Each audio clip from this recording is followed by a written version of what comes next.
महात्मा की बात याद आई कि ब्राह्मण पुत्र में कुछ नहीं रखा। महाराजा अंग जैसे चक्रवर्ती सम्राट पुत्र के मोह में नष्ट हो गए, कुछ नहीं मिला। महाराजा सगड़ जैसे जिन्होंने 60,000 पुत्रों को प्रकट किया लेकिन कोई पुत्रों का सुख नहीं मिला। इसलिए आज आत्मदेव ब्राह्मण अपनी आत्म ग्लानि से गलने लगे कि संत महात्मा ठीक कहते थे कि ब्राह्मण पुत्रों में सुख नहीं है। आज आत्मदेव बुने मरने के लिए तैयार हो गया कि ऐसे पुत्र से तो हम अपनी इस दैहिक लीला को समाप्त कर, ऐसा जीना भी क्या जीना। अपयश के साथ संसार में नहीं जीना चाहिए।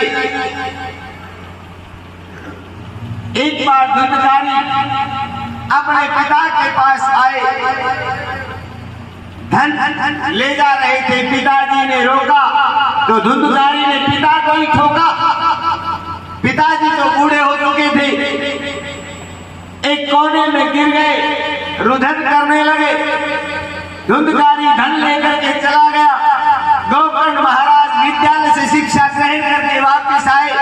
संस्कारी जो बच्चे होते हैं घर से बाहर जाते हैं तो माता पिता को प्रणाम करके, बड़ों को प्रणाम करके आशीर्वाद लेकर के बाहर जाते हैं। जब घर के अंदर आते हैं तो बड़े बुजुर्गों को, माता पिता को प्रणाम करके अपना कार्य प्रारंभ करते हैं।